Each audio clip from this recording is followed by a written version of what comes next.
यीशु मसीह के नाम से हमारे सभी भाई बहनों का अभिनंदन। आज हमारे साथ एक बहन है शीनू लूथरा, जो हमारे ग्रुप से भी जुड़ी हुई हैं और काफ़ी समय से वो वेबसाइट से और यूट्यूब से हमारे चैनल से बाइबल की शिक्षाओं को ग्रहण कर रही हैं और उनके जीवन में क्या क्या बदलाव हुए, कैसे वो मसीह में आई, ये सब हम आज उनसे जानते हैं। तो शीनू, आपका स्वागत है। शीनू, आप सबसे पहले हमें ये बताइए कि आप मसीह में कैसे आई और क्यों आई। भैया जैसे मैं हिंदू पंजाबी फैमिली से बैकग्राउंड से बिलोंग करती हूँ, तो हमारे घर में बचपन से ही जो है पूजा पाठ होता था। हमारे घर में मंदिर था, तो वही सब चीज़ें देख के मैं बड़ी हो रही थी। तो जैसे मैं थोड़ी सी बड़ी हुई थी तो मैंने भी जो है पूजा पाठ जो है शुरू कर दिया था। बहुत ज़्यादा तो नहीं, लेकिन मैंने शुरू कर दिया था। और रीति रिवाज तो हमारे घर में होते ही थे, तो वो भी मैं करने लग गई थी और बहुत इंटरेस्ट से करती थी मैं ये सारी चीज़ें। तो जैसे जैसे मैं बड़ी हो रही थी तो ये सब चल रहा था। और जब मैं 10th क्लास में आई तो हम लोग अमृतसर शिफ्ट हो गए थे।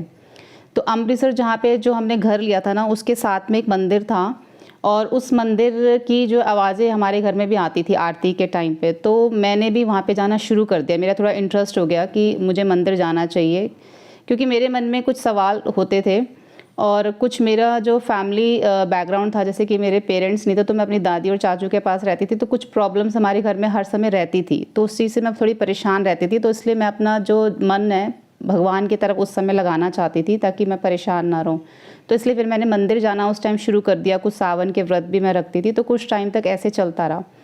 लेकिन जब मैं 11th क्लास में आई और मैंने हिस्ट्री ली थी उस टाइम पे, और मैंने उस हिस्ट्री में कुछ टॉपिक्स थे जो मैं पढ़ रही थी, तो जिसमें से कुछ ऐसे टॉपिक थे जैसे कि पहले के टाइम पे सती प्रथा थी और जाति जैसे भेदभाव होता था, तो उनके खिलाफ जो है लोगों ने काफ़ी आवाज़ उठाई थी। तो उसके बीच में एक ऐसा भी लिखा हुआ था कि लोगों ने मूर्ति पूजा के खिलाफ भी आवाज़ उठाई थी। तब वो बात जो है मेरे मन के अंदर थोड़ी सी क्लिक करी कि मूर्ति पूजा के खिलाफ आवाज़ उठाना, ये तो भगवान होते हैं। ऐसे मेरे मन में उस समय आया था। तो मुझे ये पूछना है कि आवाज़ किसने उठाई। काफ़ी जैसे राजा राम मोहन राय थे, इस टाइप के जो लोग थे उस टाइम पे, उन लोगों ने आवाज़ उठाई थी इन सब चीज़ों के खिलाफ।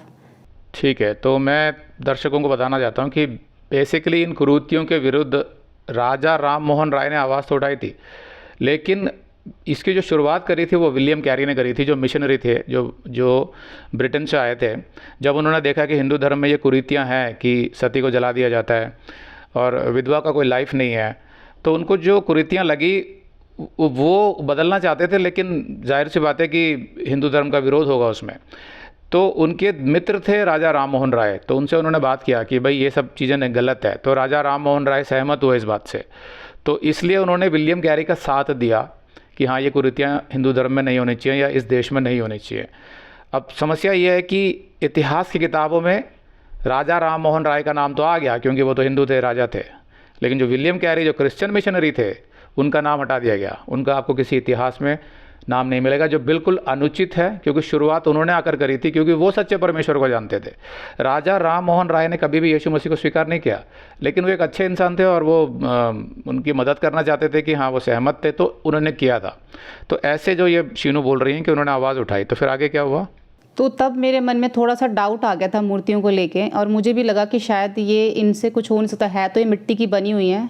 लेकिन मैंने इसके लिए कोई स्टैंड नहीं लिया और ना ही मुझे पता था मैं इसके अलावा क्या कर सकती हूँ, क्योंकि सभी तो यही कर रहे हैं और यही शायद होता होगा। तो मैं ये करती रही, काफ़ी टाइम तक ऐसा ही चलता रहा। मैं मंदिर भी जाती रही और घर में भी पूजा करती रही। इसी बीच में मैंने एक गुरु भी धारण किए थे, उनकी भी मूर्ति फिर मैंने अपने घर में रख ली। क्या नाम था उनका। वो बहुत पुराने हैं, अनंतपुर वाले जो गुरु बोलते हैं उनको मैंने धारण कर लिया था। और फिर काफ़ी टाइम तक मैं उनकी भी पूजा करती रही। उनका भी एक जो भवन बना था वहाँ पे जाती थी, सेवा करती थी।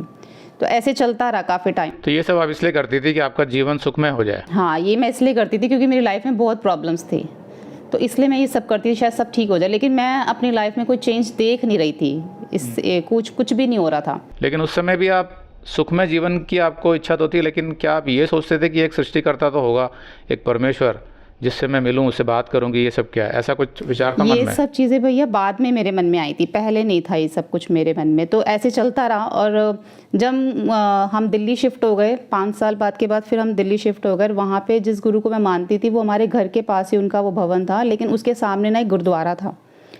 तो उस समय जब मेरे मन में मूर्ति पूजा के खिलाफ बात चलती रहती थी अंदर ही अंदर, लेकिन जब मैं खुद पूजा कर रही होती थी मंदिर के अंदर, तो उस समय मुझे खुद को फील होता था कि ये मूर्ति है, ये पता नहीं सुन भी पा रही है या नहीं सुन पा रही है, ऐसे मुझे फील होता था।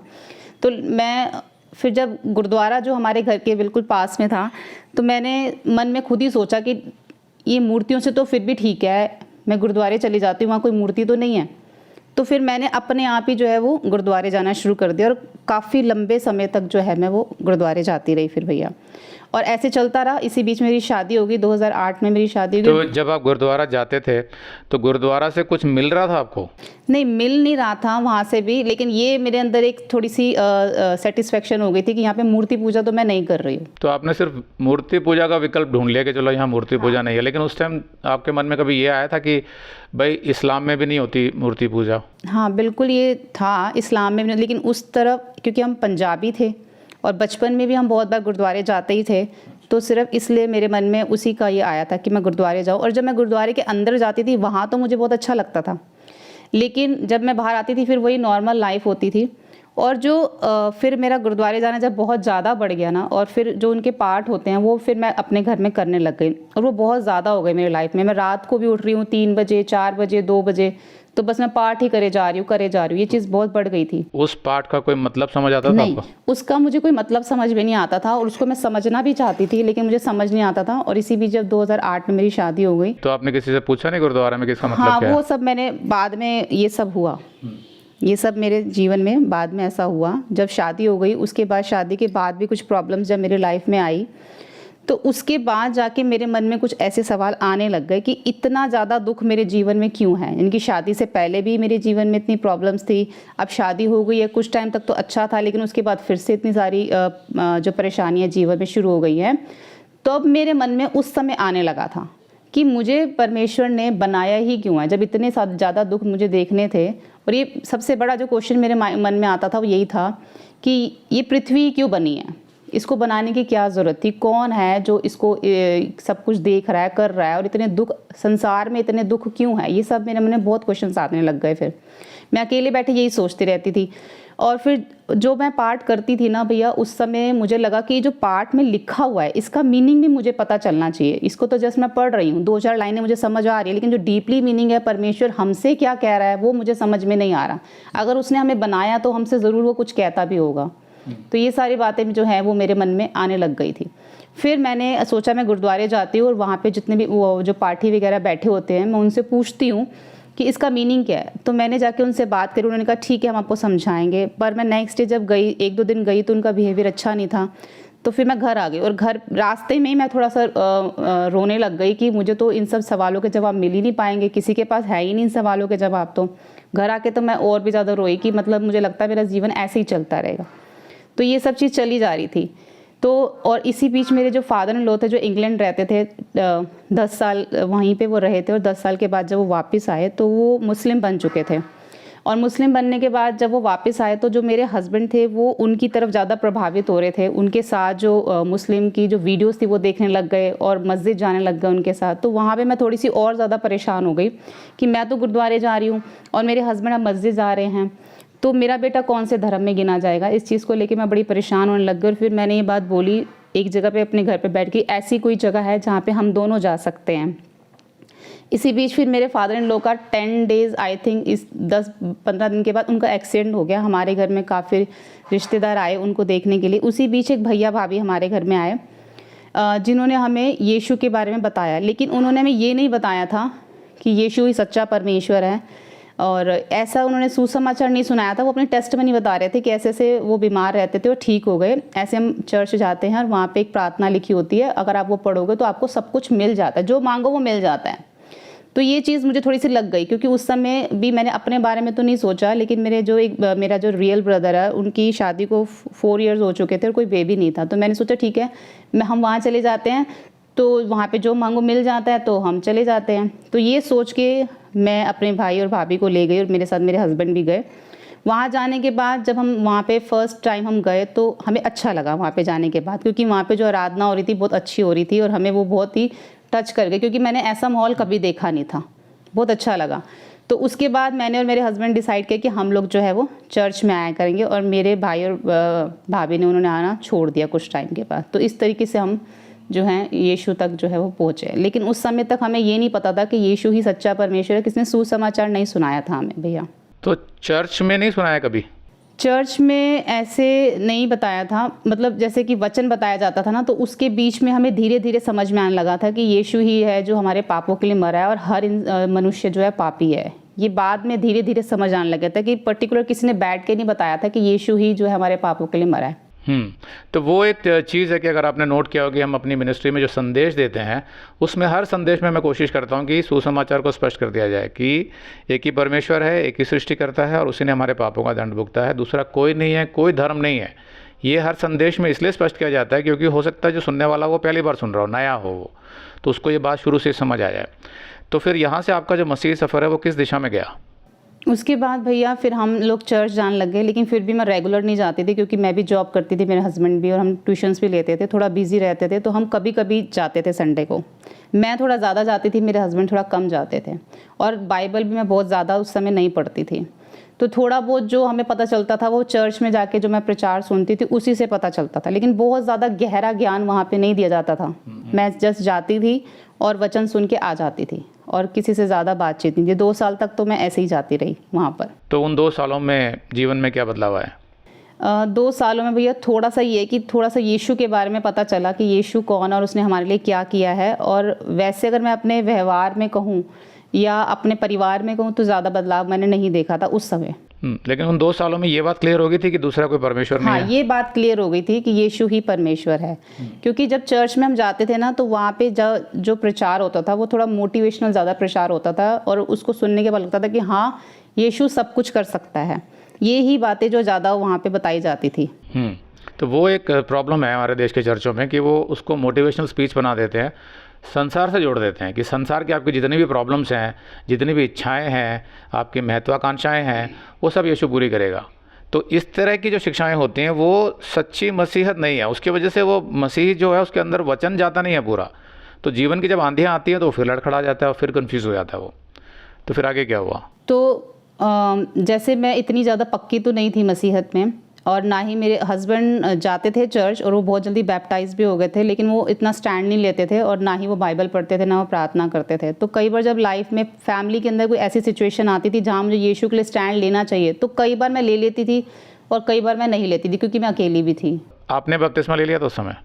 मैंने बपतिस्मा नहीं, जल्दी नहीं लिया था, मुझे 1-1.5 साल बाद मैंने बपतिस्मा लिया था। तो आपके हस्बैंड ने बैप्टिज्म ले लिया था, उसके बाद भी आप कह रहे हैं कि उनका वचन में वो इंटरेस्ट नहीं था, कोई प्रार्थना नहीं करते थे। तो समझ में ये आ जाना चाहिए कि जब चर्चों में बपतिस्मा करा जाता है तो क्या पहले ये अच्छी तरह चेक कर लिया जाता है कि उस मनुष्य को समझ आ गया कि उद्धार क्या होता है, यीशु कौन है।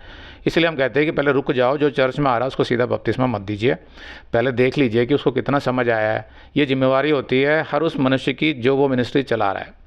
तो ऐसे ही किसी को बपतिस्मा देने से किसी का जीवन नहीं बदलता है।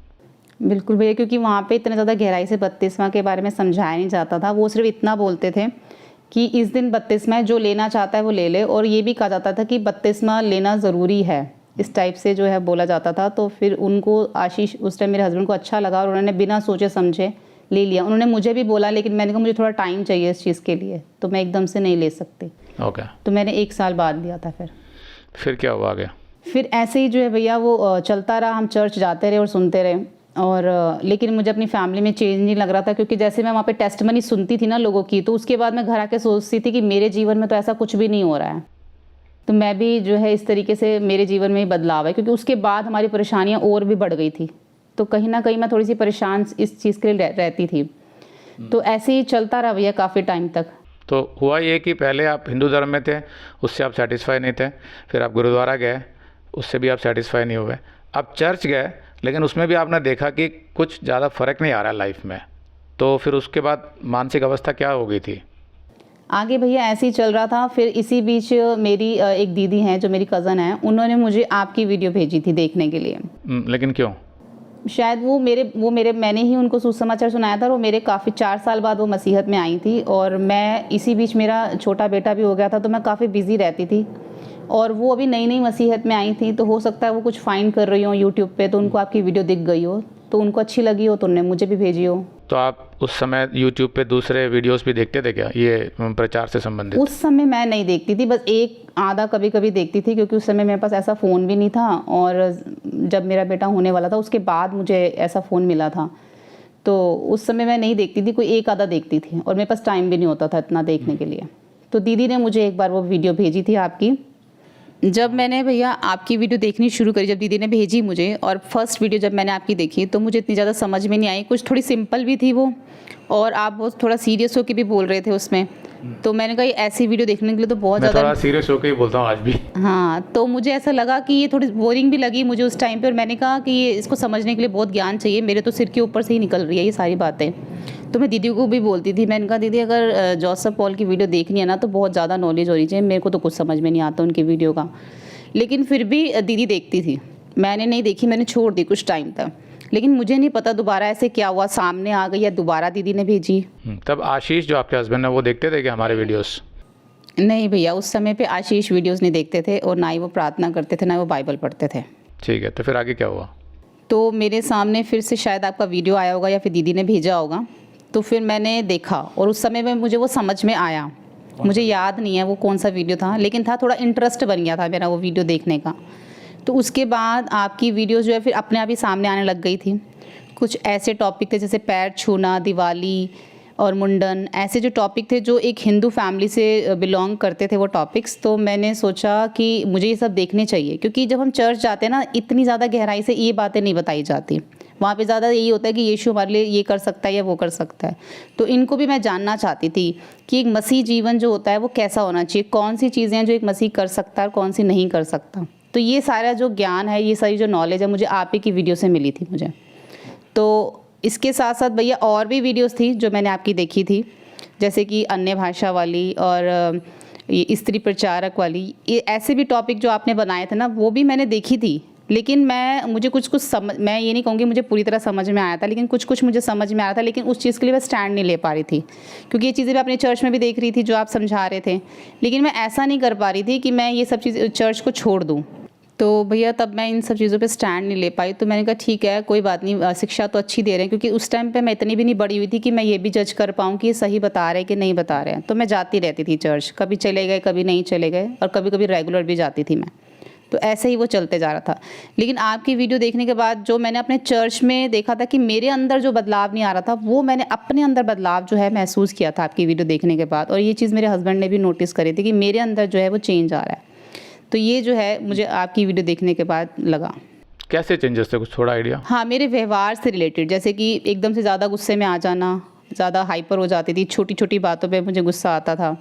तो ये सारी चीज़ें, और हस्बैंड से जो बात करने का तरीका है, और कैसे हमें परमेश्वर ने हस्बैंड के अधीन रखा है, तो ये सारी चीज़ें मुझे समझ आ रही थी अब। ओके, तो उसमें जो एक टॉपिक है स्त्री प्रचारक का, जिसके ऊपर बहुत विवाद चलता है, तो आपके चर्च में तो स्त्री प्रचारक होते थे, और जब आपने पहली बार हमारा वीडियो देखा तो क्या रिएक्शन था आपका? भैया हमारे चर्च में तो स्त्री प्रचारक नहीं थे, लेकिन हाँ, चर्च में कुछ ऐसी ब्रांचेस ओपन कर रखी थी जहाँ पे होता था ये।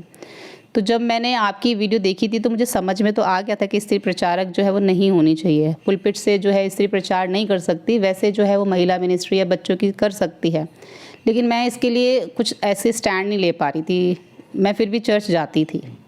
तो नए दर्शकों को बता देता हूँ कि हम बिल्कुल ये मानते हैं कि स्त्री को प्रचार करना चाहिए, सुसमाचार का भी, और बाइबल भी सिखाना चाहिए, लेकिन वो वचन के अधीन रहकर, वचन के दायरे में रहकर।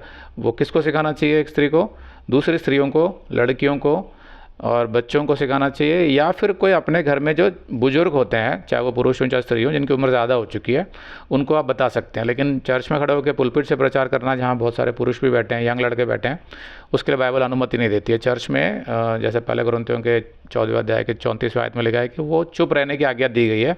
तो जो स्त्री परमेश्वर की इस व्यवस्था को समझ जाती है कि स्त्री को कहीं से भी हीन नहीं समझा गया है, लेकिन परमेश्वर ने उसको एक अलग रोल दिया है, और वो अगर अपने रोल में रहे, जैसे कि बच्चा पैदा करने का जो एक गौरव होता है वो स्त्री को दिया है। यीशु मसीह एक स्त्री से जन्मा था, पुरुष को नहीं दिया है। तो ऐसे कुछ काम जो है वो पुरुषों को दिए हैं, स्त्रियों को नहीं दिए हैं।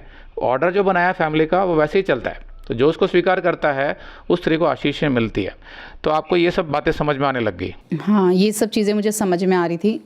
तो भैया जब मैं आपकी वीडियोस देखती थी और जब चर्च में जाके ये सब चीज़ें देखती थी ना, तो थोड़ी कंफ्यूज रहती थी इन चीज़ों को लेके। तो मैं ये सोचती थी कि वो भी तो पास्टर हैं, उनको भी तो नॉलेज है, वो भी तो प्रार्थना करते हैं। तो थोड़ी सी मैं इस चीज़ को लेके कंफ्यूज रहती थी और मैं एक स्टैंड नहीं ले पाती थी इस चीज़ को लेके।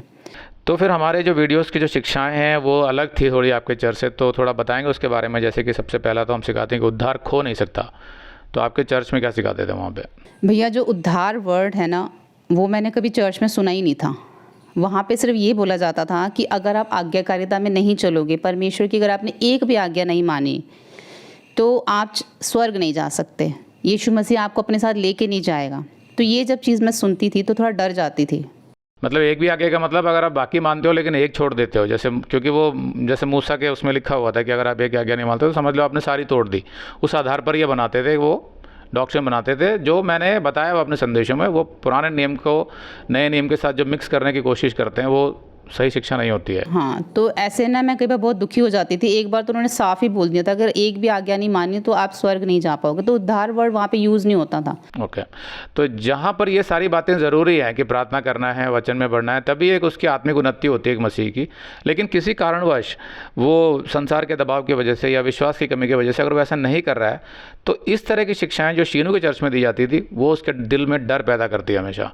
डर उसको, उसके माइंड को पकड़ लेता है और उसके जीवन से आनंद निकल जाता है, क्योंकि वो उचित शिक्षा नहीं है। नए नियम में उद्धार खो नहीं सकता, क्योंकि यीशु ने हमारे पापों का दंड भुगत लिया है, हमारे भूतकाल के भी, वर्तमान के भी और भविष्य के भी। तो आपका स्वर्ग का रास्ता जो है वो यीशु ने खोल दिया है। जीवन में जो बाकी समस्याएं हैं उसके लिए परमेश्वर आपको सिखाता है, ट्रेन करता है, ताड़ना देता है, ये सब मैंने बताया हुआ है। लेकिन ये जो शिक्षा है कि उद्धार हो सकता है, ये टोटली गलत है। तो वो गलत शिक्षा से आपको क्या नुकसान हुआ? उससे ये था कि भैया मैं हर समय डरी रहती थी और मुझे कंफर्म नहीं था कि मेरा उद्धार हो गया है, जो कि मैंने आपकी वीडियो से सुना था कि उद्धार भी कोई वर्ड है। ये रहता था पता नहीं हम जा पाएंगे कि नहीं जा पाएंगे, यीशु मसीह हमें लेके जाएगा कि नहीं लेके जाएगा, यही चलता रहता था माइंड में। तो उद्धार वर्ड नहीं सुना था आपने, लेकिन सैल्वेशन वर्ड सुना था चर्च में कभी? हाँ, सैल्वेशन तो सुना था भैया। तो वो समझ आया था क्या होता है?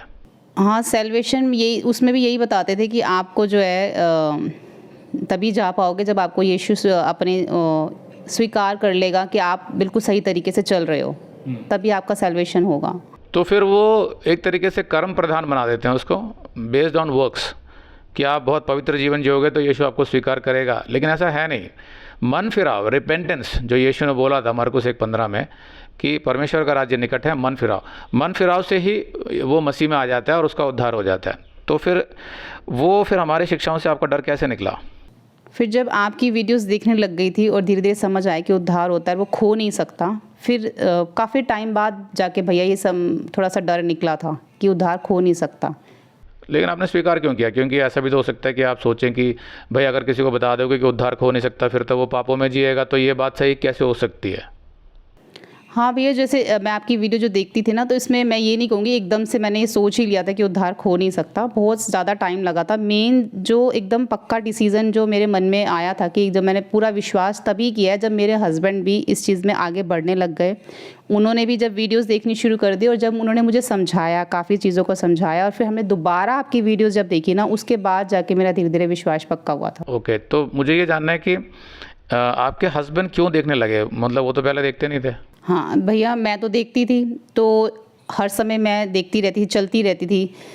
तो कई बार जो है ना वो सुन लेते थे, और कभी कभी जब वो सुनते थे ना तो उनको थोड़ा अलग लगती थी दूसरों से। और उसके बाद जब उनके जीवन में ये समय आया कि परमेश्वर ने उनके अंदर जब परमेश्वर के लिए एक प्यास जागी, वो जब टाइम आ गया, तो उस समय फिर उन्होंने आप ही की ही वीडियो सिलेक्ट करी, क्योंकि मैं सुनती थी और वो भी सुन लेते थे थोड़ी बहुत। तो उन्होंने आप ही की वीडियो सिलेक्ट करी सुनने के लिए, क्योंकि उनको ऐसा लगता था कि आप, और ऐसा है भी कि आप आयत दर आयत समझाते थे, तो ये चीज़ उनको अच्छी लगती थी। अच्छा, तो फिर वो तेज़ी से बढ़ते गए, वीडियोस देखने लगे लगातार? हाँ जी भैया, फिर उन्होंने बहुत ज़्यादा वीडियोस देखी और फिर मेरे से भी ज़्यादा देखने लग गए और फिर बहुत ज़्यादा वचन पढ़ने लग गए। तो उद्धार खो नहीं सकता, ये उनको समझ आ गया था? हाँ, उनको सब हर एक वीडियो अच्छे से समझ में आ रही। तो वो पहले जो मानते थे कि जो चर्च में सिखाते थे कि उद्धार खो सकता है, तो उन्होंने कोई तर्क दिया था इसके बारे में? हाँ, वो भी ये कहते थे कि देखो चर्च में इस तरीके से बताया जाता है, लेकिन देखो जोसेफ भैया कैसे बता रहे हैं, तो उद्धार हमारा खो नहीं सकता। ओके, उसके बाद दूसरी होती है अन्य भाषा। तो इसके बारे में जो अंतर है आपके चर्च में और हमारी शिक्षाओं में? अन्य भाषा भैया, जब भैया आशीष ने, मेरे हस्बैंड ने वीडियो देखी थी ये वाली, तो वो ही एक बहुत बड़ी वजह बनी थी हमारी चर्च छोड़ने की। क्योंकि उनको ये बहुत अच्छे से समझ आ गया था कि अन्य भाषा जो है वो सही नहीं है। ये बात जब उन्होंने वीडियो देखी और बाइबल में पढ़ा, उसके बाद उन्होंने मुझे ये बात समझाई और तब मैं उनसे सहमत नहीं हुई। मैंने बोला ऐसा नहीं हो सकता, देखो पास्टर है, उनको भी ज़्यादा समझ है, इतने टाइम से वो कर रहे हैं। तो मैं तब सहमत नहीं। उन्होंने बोला ठीक है, हम कल दोबारा वीडियो देखेंगे। फिर जब मैंने दोबारा वीडियो देखी और तब मुझे वो बात समझ में आ गई कि मुझे भी लगा कि नहीं, ये सही नहीं हो रहा चर्च में। मुझे इस बात से बड़ी हैरानी होती है कि हस्बैंड और वाइफ मिलके एक वीडियो को बैठ के दोबारा देख रहे हैं, तो ये तो बहुत ही बड़ा संकेत होता है कि वो लोग सच में इंटरेस्टेड हैं यीशु मसीह में और उसके वचन में। वरना कोई बैठ के एक फ़िल्म तो देख लेते हैं एक साथ हस्बैंड वाइफ, लेकिन संदेश दोबारा देखते ही मेरे लिए थोड़ी सी हैरानी की बात है। तो ये अच्छी बात है। तो यहाँ पर मैं नए दर्शकों को बता देता हूँ, अन्य भाषा का जो दान प्रेरितों को मिला था वो उस दान से बिल्कुल अलग है जिसको आज ये लोग अन्य भाषा का दान बोलते हैं, और एक अस्पष्ट उच्चारण बेतुका जिसका कोई अर्थ नहीं होता, जो कोई समझ नहीं सकता, वैसा कोई दान नहीं है बाइबल में। तो ये बात शीनू को जब समझ आई तो उससे क्या फ़र्क पड़ा? फिर उसके बाद भैया आशीष ने जो है चर्च में जाके इस बारे में बात करी, बाइबल के थ्रू जो है उन्होंने वचन दिखाए और बात करी। तो जो वहाँ के पास्टर थे वो इस चीज़ से सहमत नहीं हुआ हमसे। उन्होंने बोला कि आप पता नहीं यूट्यूब पे किस किस की वीडियो देखते रहते हो और कुछ भी समझ लेते हो, ऐसा नहीं है। तो वो आयतें, अलग आयतें दिखा रहे थे और मेरे हस्बैंड पूरी आयतें दिखा रहे थे जिसमें से पता चले कि ऐसे अन्य भाषा कोई दान नहीं है, लेकिन वो सिर्फ ऐसी आयतें दिखा रहे थे जिससे लगे कि अन्य भाषा का दान है। तो ऐसे जो थोड़ा सा उनसे हमारा आपस में बातचीत रही, वो हमारे घर में भी आए, उन्होंने समझाया। उन्होंने बोला कि आप लोग अन्य भाषा नहीं बोलते हो, आपने हमें कभी बताया क्यों नहीं इस बारे में, हम आपके सिर पे हाथ रखते हैं, इसकी एक प्रार्थना होती है, तो आप अन्य भाषा ज़रूर बोल पाते हैं, आपने हमें नहीं बताया इसलिए नहीं बोल पा रहे हो। जब अन्य भाषा का दान मिला था प्रेरितों को तो उनके सिर पर किसी ने हाथ नहीं रखा था। ये जो दान होते हैं जो उस समय मिलते थे और जो आज के जो दान हैं, थोड़ा सा फ़र्क है। कुछ साइन गिफ्ट्स होते थे, कुछ दान जो है निश्चित समय के लिए थे वो बंद हो गए। कहीं पर सिर पे हाथ रखना नहीं पड़ता है। मुझे अगर उपदेशक का और प्रचारक का दान मिला है, जो मैंने बाद में रियलाइज़ किया, तो वो उसी टाइम में मिल गया था मुझे, उसी टाइम जब मेरा उद्धार हुआ था। उसके बाद धीरे धीरे परमेश्वर ने मुझे उन हालातों में डाला जहाँ मैंने उस दान को पहचाना और उसको पॉलिश किया, जिसमें पवित्र आत्मा ने मेरी मदद करी। ऐसे ही हर दान होता है। ये कहना है कि पास्टर आके हाथ रखेगा तो वो तुम्हें दान मिलेगा, ये गलत शिक्षा है। इसके बारे में हम वेबसाइट में सिखा चुके हैं। तो फिर एक और बात, टॉपिक ये है कि पवित्र आत्मा को लेके कि पवित्र आत्मा व्यक्ति है कि शक्ति है, ये एक कन्फ्यूजन रहता है लोगों को। इसके बारे में भैया पवित्र आत्मा एक शक्ति है। ऐसा होता था कि जैसे कि आराधना होती थी, पवित्र आत्मा आ, और लोग बहुत जोर जोर से हिलने लग जाते थे, गिरने लग जाते, चिल्लाने लग जाते थे। तो मैं तो ये सब नहीं करती थी और मैं ये सोचती थी कि ये एक शक्ति है जो लोगों के अंदर आ जाती है। और कभी कभी मुझे फील होता था शायद मेरे अंदर पता नहीं क्यों नहीं आती है ये शक्ति, और हर समय पवित्र आत्मा आ बोला जाता था। तो लेकिन जब मैंने आपकी वीडियो देखी तो आपने बताया कि जो पवित्र आत्मा है वो हमारे अंदर ही रहता है जब हमारा उद्धार हो जाता है। तो यहाँ पे जो कन्फ्यूज़न थी वो मुझे क्लियर हो गई थी इस चीज़ को लेके। ओके, तो उससे क्या फ़र्क पड़ा लाइफ में एक डॉक्ट्रिन क्लियर होने से? इससे ये हुआ कि जब मुझे पता चला कि पवित्र आत्मा हमारे अंदर ही रहता है, और जैसे कि हाँ कुछ ऐसी शक्तियाँ हैं जैसे कि नेगेटिव जो वाइब्स होती है वो, या फिर दुष्ट आत्मा हैं या शैतान है, दुष्ट आत्मा हमारे अंदर जो काम नहीं कर सकती जब हमारे अंदर पवित्र आत्मा रहता है। तो नहीं तो पहले मुझे थोड़ा सा ये डाउट रहता था दुष्ट आत्मा को लेके। जब आपने समझाया कि अगर हमारे अंदर दुष्ट आत्मा हमारे अंदर पवित्र आत्मा है तो हमारे अंदर फिर दुष्ट आत्मा नहीं आ सकता। ओके, तो यहाँ पर 3 चीज़ें आपकी क्लियर होगी। चौथा एक होता है हीलिंग मिनिस्ट्रीज़, जो चंगाइयों का बहुत सारा जो आजकल प्रचार किया जाता है, हीलिंग मिनिस्ट्रीज़ बोल के पता नहीं क्या क्या करते हैं वो लोग। कभी कुर्सी से गिरा देते हैं, कभी सिर पे हाथ रखते हैं, कभी धक्का देते हैं माथे पे लगा के, बहुत कुछ होता है। तो उस समय जब आप उस चर्च में जाते थे, आपके चर्च में भी ऐसा होता था कि वो लोग गिरते थे और आप कन्फ्यूज़ होते थे। फिर हमारी शिक्षाओं से आपको क्या समझ आया? हीलिंग मिनिस्ट्री वहाँ पे लोग गिरते थे, प्रार्थना होती थी, लेकिन ऐसे जैसे मैंने यूट्यूब पे वीडियोस देखी थी ना चंगाई की, वैसा कुछ नहीं होता था हमारे चर्च में बहुत ज़्यादा। लेकिन ज़्यादा मैंने जो चंगाई की वीडियोस देखी थी वो यूट्यूब पे देखी थी और मैं उससे बहुत प्रभावित होती थी। इस चीज़ के लिए मेरे हस्बैंड मुझे समझाते थे कि चीज़ सही नहीं है, तो मैं कहती थी नहीं ऐसा नहीं है, ये उनको दान मिला हुआ है, ये ऐसा होता है, चंगाइयाँ होती हैं। आपको किसने बोला कि ये दान मिला हुआ है? किसने सिखाया था आपको? ये हमने चर्च में ही सुना था कि चंगाई का भी दान होता है किसी किसी के पास, सबके पास नहीं होता, ये किसी किसी के पास होता है। तो हमने अपनी शिक्षा में समझाया हुआ है कि एक समय के लिए परमेश्वर ने चंगाई का दान दिया था आरंभिक कलीसिया में, करीब 100 साल जो थे जब बाइबल लिखी नहीं गई थी, और उसके कुछ कारण थे। लेकिन उसके बाद उस दान का जो अवधि था वो समाप्त हो गया था। आज परमेश्वर ने जो आज्ञा हमें दी है वो ये है कि एक दूसरे के लिए प्रार्थना करो। अगर कोई बीमारी है, परमेश्वर अपनी इच्छा में उसको चंगाई देता है।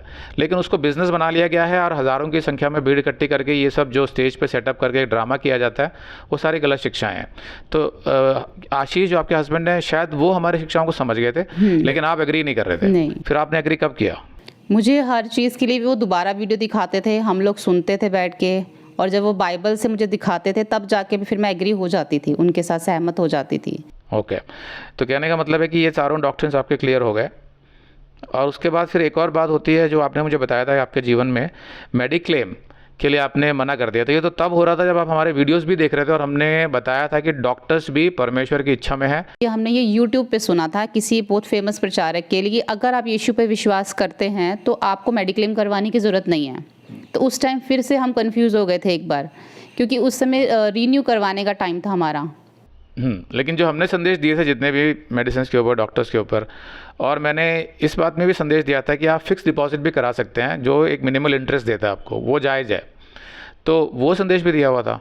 तो फिक्स डिपॉजिट भी एक तरीके से देखा जाए तो उसको भी फिर हटा देना चाहिए, क्योंकि आप यीशु पर भरोसा नहीं कर रहे हैं, आप अपने लिए फिक्स डिपॉजिट कर रहे हैं। तो ऐसा कोई ख्याल नहीं आया कि ये सही कैसे हो सकता है, क्योंकि उस टाइम तो आप काफ़ी वीडियोस देख चुके थे। तो फिर ये कन्फ्यूजन क्यों हुआ? कन्फ्यूज़न भैया बीच बीच में थोड़ा हो जाता था, लेकिन फिर हम प्रार्थना करते थे और परमेश्वर हमें उत्तर देता था। तो हमने वो जो 2 महीने के अंदर अंदर इसको हमने रीन्यू करवाना था, तो हमने वो करवा लिया था। तो इनके साथ ये हुआ था कि वो गलत प्रचारक जो यूट्यूब में जो बताते हैं कि उन्होंने बोला कि अगर आप मेडिक्लेम या मेडिकल इंश्योरेंस करते हो या लाइफ इंश्योरेंस करते हो, ये सब गलत है, क्योंकि आपको यीशु मसीह पर विश्वास होना चाहिए। जबकि स्वयं यीशु मसीह ने इंटरेस्ट की बात करी है, जो मैंने अपने शिक्षाओं में बताया हुआ है। इंटरेस्ट का मतलब क्या होता है? कुछ पैसा आपने जमा कर रखा है भविष्य के लिए, जैसा कि पुराने नियम में भी लिखा हुआ है कि बुरे दिनों के लिए अगर आप कुछ काम करके कुछ चीज़ें जमा करते हो तो उसमें कोई बुराई नहीं है। Save it for the rainy day जो बाइबल सिखाती है कि बुरे दिन आ सकते हैं। तो समझदारी दी है, बुद्धि दी है फिक्स डिपॉजिट। मैं ये नहीं कह रहा कि आप जाकर शेयर मार्केट में या दूसरी चीज़ों में या जिसमें कि गैम्बलिंग इन्वॉल्व होता है, रिस्क इन्वॉल्व होता है, वो नहीं कह रहा मैं। लेकिन फिक्स डिपॉजिट करना, बैंक में पैसे जमा करना, मेडिक्लेम करना, लाइफ इंश्योरेंस करना, ये हर मसीही को करने चाहिए। ये मैं स्पष्ट इसलिए कर रहा हूँ क्योंकि बहुत से गलत शिक्षाएँ चल रही हैं, इनका भी एक्सपायर हो जाता तो इनकी सारी क्रेडिबिलिटी चली जाती। तो इन्होंने सही टाइम पे करवा लिया। मैं समझता हूँ कि परमेश्वर ने इनको बुद्धि दे दी उस समय। उसके बाद 2 बार ये जो मेडिक्लेम जो हमारा यूज़ हुआ था, मेरे हस्बैंड और मेरा बेटा एडमिट हुए थे। अगर हम वो उस टाइम पे रीन्यू नहीं करवाते तो काफ़ी ज़्यादा खर्चा जो है हमें अपने पास से करना पड़ता। अच्छा, तो ये परमेश्वर की तरफ से एक स्टैम्प था कि आपने जो किया कि मेडिक्लेम रिन्यू करा लिया, ये सही है, क्योंकि उसके तुरंत बाद ही उनको 2 बार इस्तेमाल करना पड़ा वो। तो वो आई थिंक वो लाखों में होगा, कुछ 1-2 लाख तो लगे होंगे उसमें ना। हाँ, काफ़ी खर्चा हुआ था उसमें। तो फिर वो भी परमेश्वर सिखा रहा होता है मनुष्य को कि देखो तुमने सही डिसीजन लिया और ये तुम्हारे काम आया।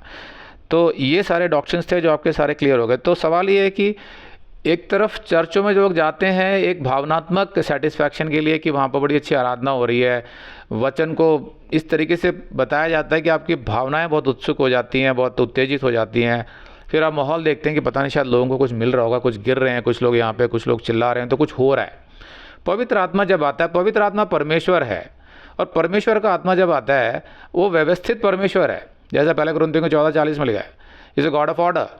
तो हर चीज़ व्यवस्थित तरीके से करता है जैसे उसने सृष्टि बनाई है। तो कोई ऐसा भूखापन आने वाला नहीं है आपके अंदर कि आप उछलने लगो, कूदने लगो, गिरने लगो, पसीने आ रहे हैं, चिल्ला रहे हैं, ऐसा कुछ नहीं होने वाला है। बहुत साइलेंस के साथ पवित्र आत्मा आपके अंदर आएगा। और उसका प्रमाण क्या होगा? उसका प्रमाण होगा आपके जीवन में जो परिवर्तन आते हैं, पवित्र आत्मा के फल, और साथ में वचन में आपका गहरा इंटरेस्ट, और साथ साथ आप धीरे धीरे जब बढ़ते जाएंगे तो यीशु के लिए आप स्टैंड लेने लगेंगे, एक के बाद एक स्टैंड। जब आप संसार से बाहर कर दिए जाएंगे, संसार आपको अलग कर देगा कि ये हमारे जैसा नहीं। ये सब सबूत होते हैं पवित्र आत्मा के, और उसका जीवन बदल जाता है। और मैं आपसे पूछना चाहता हूँ कि जब आपको ये समझ आए कि उद्धार नहीं खो सकता, तो क्या आप वापस पापों में चले गए? चलो भाई अब तो लाइसेंस मिल गया, पाप करते हैं। नहीं नहीं भैया, ऐसा नहीं है कि हम पापों में चले गए। फिर ये अंदर से अगर कभी कोई पाप या गलती हो जाती थी ना, तो पवित्र आत्मा हमें बताता था कि ये चीज़ सही नहीं है जो हमने की है। तो उस चीज़ को ना करने की भी जो सामर्थ्य है वो परमेश्वर की ओर से ही आती थी नेक्स्ट टाइम के लिए। तो बल्कि ऐसा नहीं हुआ कि उद्धार खो नहीं सकता सुनने के बाद हमारे पाप बढ़ गए, बल्कि ऐसा मुझे लगता है कि हमारे जीवन में पाप खत्म ही हो गए एक तरीके से, और हमें सही और गलत की पहचान हो गई जो कि हमें पहले नहीं थी। हाँ, मतलब अगर उद्धार खो सकता और पवित्र आत्मा चला गया उसके बाद तो उस आदमी की कोई उम्मीद ही नहीं है। लेकिन उद्धार नहीं खो सकता और वो गलती करता है, तो उसमें लिखा हुआ है कि पहले यूहन्ना के पहले अध्याय के 8वें और 9वें में कि तुमने पाप किया है, तुम क्षमा मांगो। और 2:1 में लिखा है पहले यूहन्ना के कि हमारा एडवोकेट यीशु जो है वो तुम्हारे पापों को क्षमा दिलवाएगा। तो आपकी संगति वापस जुड़ जाती है, जो टूट जाती है पाप की वजह से संगति, लेकिन क्षमा मांगते ही वो संगति वापस आ जाती है और आपके जीवन में आनंद वापस आ जाता है। तो उद्धार नहीं खोता है। तो उससे क्या लाभ होता है कि जब आपसे कोई गलती होती है और आपको रियलाइज़ भी पवित्र आत्मा कराता है, निरुत्तर करता है, और पवित्र आत्मा ही आपको ये शक्ति भी देता है कि आप क्षमा मांगें और वापस यीशु के पास आ जाएं। इसीलिए पवित्र आत्मा दिया गया है, तो इसलिए उद्धार कभी खो नहीं सकता। और कोई चीज़ आप लास्ट में बताना चाहेंगे जाते जाते कि गलत शिक्षाओं से क्या नुकसान होते थे और सही शिक्षाओं से क्या फ़ायदा होते हैं? गलत शिक्षाओं से मैंने ये देखा भैया कि जो एक हमारे जीवन में एक बदलाव आना चाहिए ना, एक व्यवहारिक जीवन में, एक मसीह जीवन जो हमें गहराई से समझना चाहिए, वचन की जो गहराई होती है वो हमें गलत शिक्षाओं से नहीं मिल पाता, क्योंकि हमारा जो फोकस है ना फिर वो चंगाई पे या फिर जो मोटिवेशनल जो हमें बता रहे हैं वहाँ पे चीज़ें उसी में घूमता रहता है। भविष्यवाणी भी होती है हाँ, उसमें। भविष्यवाणियाँ, हाँ, ये भी कहा जाता था कि आप घोषणाएं करो, भविष्यवाणी करो, ऐसा ही आपके जीवन में होगा। आप इमेजिन करने लग जाओ, जो चीज़ आपको चाहिए, जैसा आप चाहते हो अपना जीवन इमेजिन करने लग जाओ, वैसा ही होने लग जाएगा। तो ये गलत शिक्षाओं की वजह से हम इसी में तो उलझे रहते हैं।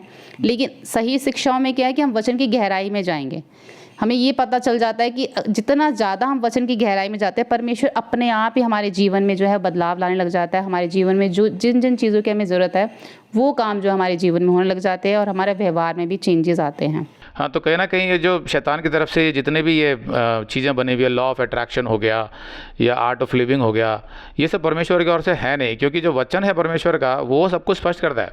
तो चर्चों में भी ये सब चीज़ें इनडायरेक्टली आ जाती हैं, वो भी मोटिवेशनल स्पीकर बन जाते हैं और एक अलग दिशा में ले जाते हैं, जिससे मसीह का जीवन कभी खड़ा नहीं रह पाता है। सही शिक्षाओं से उसको ये पता चल जाता है कि परमेश्वर हमारे जीवन में काम कैसे करता है और हमसे क्या अपेक्षाएं रखता है, हमें यीशु पर किस तरह निर्भर होना है, जीवन के फैसले किस आधार पर करने हैं, भावनाओं को नीचे रखना है और वचन को ऊंचा रखना है। ये सारी बातें तभी समझ आती हैं जब शिक्षाएं सही हों। तो ऐसा ही हुआ और मैंने देखा कि आशीष और शीनू बहुत अच्छे से वचन में बढ़ रहे हैं और ये अपने बच्चों को भी बहुत अच्छे से बाइबल सिखा रहे हैं। अभी से इनके 2 बच्चे हैं। तो ये सब सबूत है इस बात का कि सही शिक्षाओं से एक मसीह का जीवन जो है वो परमेश्वर की इच्छा में होता है और वो परमेश्वर की योजना को बड़ी खूबसूरती से पूरा करता है और वो गलत शिक्षाओं से हमेशा के लिए दूर हो जाता है, उसको समझ आ जाती है। तो ये भी एक सबूत है इस बात का कि उद्धार ना होने की वजह से उनके जीवन में ये सुखद बदलाव आए। तो शीनू, बहुत अच्छा लगा आपसे बातचीत करके। थैंक यू भैया। तो ये सब बताने के लिए बहुत बहुत धन्यवाद और सभी भाई बहनों को यीशु मसीह के नाम से अभिनंदन।